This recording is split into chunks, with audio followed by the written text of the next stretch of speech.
تیز دھڑکتا ہوا دل اسے کسی انہونی کا احساس دلا رہا تھا۔ اسے کچھ سمجھ نہیں آ رہا تھا کہ آخر یہ سب کیا ہے، ایسا کیوں ہو رہا ہے۔ اب اسے پکا یقین ہو گیا تھا کہ یہاں میرے علاوہ بھی کوئی اور دوسرا وجود موجود ہے، کوئی ایسا وجود جسے انسانی آنکھ دیکھ نہیں سکتی۔ وہ کیا چیز تھی پتہ نہیں تھا، لیکن اس کی دہشت سے دل ڈوبنے لگا تھا۔ نیند کا خمار غلبہ ڈال رہا تھا، لیکن طارق جان گیا تھا کہ کوئی اسے اپنے ساتھ جگانا چاہتا ہے۔ وہ جو کوئی بھی تھا، اسے طارق کا سو جانا پسند نہیں تھا۔ اچانک ایک سوچ نے طارق کو تھوڑا حوصلہ دیا اور اس کے لب حرکت میں آ گئے۔ وہ منہ ہی میں کچھ پڑھنے لگا تھا۔ ہاں، طارق اپنی حفاظت کے لیے وہی آیت پڑھنے لگا تھا تاکہ کوئی بھی بری مخلوق اسے نقصان نہ پہنچا سکے۔ مگر وہ آیت جو بابا جی نے اسے بتائی تھی، وہ پڑھ کر بھی اس کا ڈر اور خوف کم نہیں ہوا تھا۔ اس کا دل اور جسم ابھی بھی خوف و دہشت محسوس کر رہا تھا۔ طارق چارپائی پر سکڑ کر بیٹھ گیا تھا۔ اسے نیند کا زور لیٹ جانے کو ستانے لگا تھا، لیکن ڈر اس کی رگ رگ میں سرایت کر گیا تھا۔ وہ چاہتے ہوئے بھی سو نہیں سکتا تھا اور پھر ساری رات وہ جاگتا ہی رہا۔ آخرکار رات گزر گئی اور صبح کا اجالا طلوع ہونا شروع ہو گیا۔ طارق کی حالت قدرے بوجھل اور سست سی دکھائی دے رہی تھی۔ وہ جانوروں کے چارے کی خاطر کھیتوں کی طرف نکل پڑا تھا۔ دھیرے دھیرے سورج سر پر آ کھڑا ہوا تھا۔ آج موسم خوشگوار سا تھا۔ آسمان پر بادلوں کے سیاہ ٹکڑے آوارگی کرتے ہوئے دکھائی دے رہے تھے۔ مدھم مدھم سی چلتی ہوئی ہوا میں نمی موجود تھی۔ ہواؤں سے محسوس ہو رہا تھا جیسے آس پاس کسی علاقے میں بارش ہوئی ہو۔ آج موسم خوشگوار تھا۔ یہ دن کا پچھلا پہر تھا۔ شام ہونے میں ابھی تھوڑا وقت باقی تھا۔ گاؤں سے دور آج پھر باغ میں کوئی موجود تھا۔ وہ طارق اور بابا جی تھے۔ طارق اپنے استاد محترم بابا جی کو اپنے ساتھ ہونے والے ہر معجرے کے متعلق بتا چکا تھا، جبکہ بابا جی مسکرا رہے تھے۔ فکر نہ کرو، اس میں ڈرنے والی کون سی بات ہے؟ تم خود ہی ان کو بلاتے ہو اور جب وہ تمہارے پاس آتے ہیں تو تم ڈر جاتے ہو، بابا جی نے مسکراتے ہوئے کہا، اور طارق کو غور سے دیکھنے لگے۔ آج بھی وہ چارپائی پر ایک ساتھ ہی بیٹھے ہوئے تھے۔ اچھا بابا جی، اس کا مطلب ہے یہ پڑھائی کی وجہ سے ہو رہا ہے، ورنہ میں خوف کھا رہا تھا کہ شاید قبرستان سے کوئی آوارہ بدروح میرے پیچھے گھر تک چلی آئی ہے۔ مجھے رات بھر سونے نہیں دیا اس نے، طارق نے سرگوشی کرنے کے انداز میں کہا اور بابا جی کا ہاتھ تھام لیا۔ کچھ نہیں ہوتا، بس حصار سے باہر مت نکلنا، ذہن ہوشیار رکھنا اور یاد رکھنا یہ تمہارا پہلا اور آخری موقع ہے۔ اس میں کامیابی تمہیں حرفن مولا بنا دے گی، بابا جی نے قدرے خفیف سے لہجے میں کہا، اور طارق ہاں میں سر کو جنبش دینے لگا۔ بابا جی بس آپ بھی نظر کرم کر دیجیے گا، آپ کی دعا سے آج چلے کی آخری رات ہے۔ طارق نے اپنے استاد بابا جی کی طرف دیکھتے ہوئے کہا۔ ہاں ٹھیک ہے، اب تم جاؤ، شام ہونے والی ہے اور آج دھیان سے رہنا، موسم چاہے جیسا بھی ہو، عمل ادھورا مت چھوڑنا، بابا جی نے سپاٹ لہجے میں بولا اور طارق کو واپس اپنے گاؤں جانے کی اجازت دے دی۔ طارق اپنا سر تسلیم خم کرتے ہوئے اٹھ کھڑا ہوا اور خدا حافظ بول کر واپسی کی راہ پر چل پڑا۔ طارق اٹھتے وقت بابا جی سے اپنے لیے دعا کے لیے کہنا نہیں بھولا تھا۔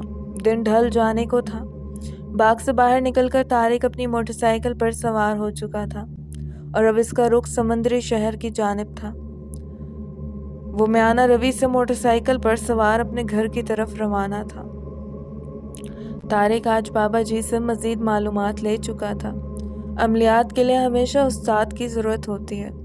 بابا جی بھی طارق کے استاد تھے، اسی لیے استاد بہتر جانتا ہے کہ کس موڑ پر کیا کرنا چاہیے، ورنہ یہ وہ پیچیدہ دنیا ہے جس میں آنا آسان اور نکلنا موت کی طرف دھکیل دیا کرتا ہے، اور موت کا خوف روح کو بھی چیر ڈالتا ہے۔ طارق کو بابا جی سے بہتر مشورہ اور اصلاح مل چکی تھی، اب اسے حوصلہ افزائی مل چکی تھی۔ اس کا دل سنبھل گیا تھا، وہ خوش ہو گیا تھا، لیکن اسے ابھی بھی محسوس ہو رہا تھا جیسے کوئی اس کے ساتھ ساتھ ہے۔ وہ گھر پہنچ چکا تھا۔ شام ہر روز کی طرح جوان ہو کر کالی رات بنتے جا رہی تھی۔ کھانا کھانے کے بعد وہ اپنے ماں باپ کے پاس بیٹھ گیا تھا، لیکن وہ آج زیادہ دیر تک نہ بیٹھ سکا تھا۔ تھوڑی ہی دیر بعد وہ اٹھ کر اپنی حویلی میں آ بیٹھا تھا۔